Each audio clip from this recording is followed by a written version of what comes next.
परंपरा, प्रतिष्ठा और अनुशासन, ये 3 स्तंभ जीवन के लिए भी बहुत इम्पोर्टेंट हैं। आज हमारे साथ एक खास गेस्ट हैं जो ऑथर हैं और राइटर हैं, कंटेंट डेवलपर हैं, लेकिन पहले क्राइम रिपोर्टर रह चुकी हैं और उन्होंने अपनी लाइफ में जेल देखी, जेल के भीतर क्या होता है और उसके बाद क्या होता है वो भी देखा है। तो अगर आपको जानना है कि exactly what is life inside and outside of a jail और अदरवाइज माइंडसेट में क्या होता है, then definitely drive through with Lara Shah, your coach and mentor.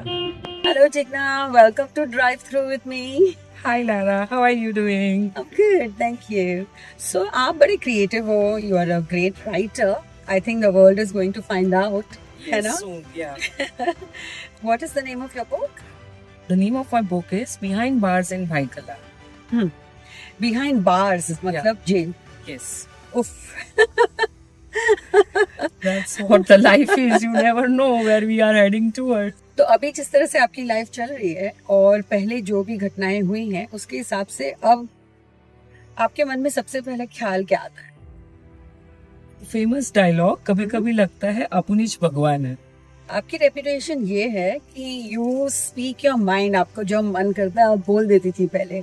And I saw your chart and I see your aura, उसके हिसाब से your सूर्य यानी the planet सन वो आपके जुबान पे बैठा है, तो वो हमेशा बोलता है कि मैं रोशनी दूं, मैं जो भी है वो दिखा दूं।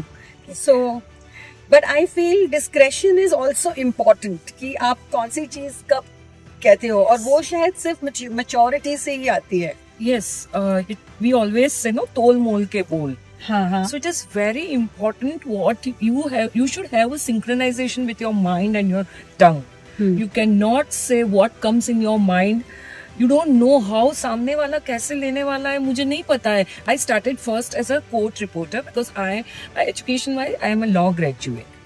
So we have different beats, as you are also into journalism, you must be knowing. I have covered almost all the big incidents which happened in Mumbai from 2005 to 2011, like 26/11, most of the bomb blast happening. I started attracting a lot of negative energies. लेकिन तभी तो नहीं समझ में आता है। Day to day court जाना, crime branch जाना, you are interacting with too many criminals, you are interacting with cops also simultaneously, you are interacting with all P's, you can say, politician, police, power, press and everything.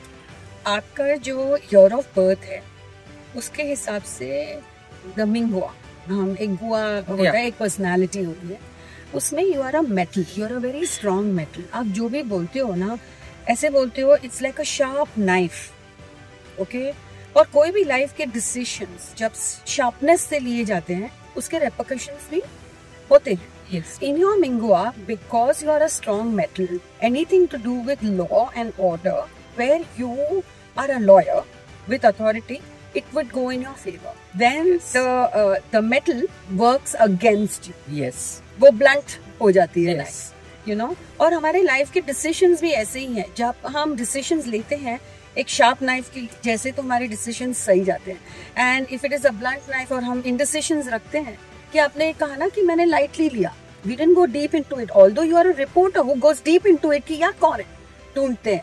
So according to your year of birth, the Mingua जो personality है, you are a sharp metal, So according to that, आप जो बोलते हो बहुत strongly बोलते हो and you have lot of wisdom in it. आप बोलते हो कि नहीं ये ठीक है, जब तक you are not sure आप नहीं बोलते, है ना।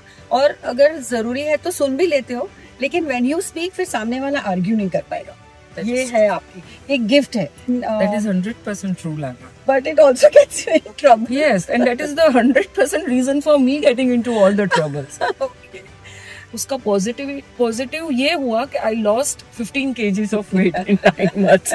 So I came out you're fit. too much. क्या करे, वो एक पॉजिटिव है। और उसके आने के बाद 2-3 दिन के बाद मैं क्राइम ब्रांच गई थी।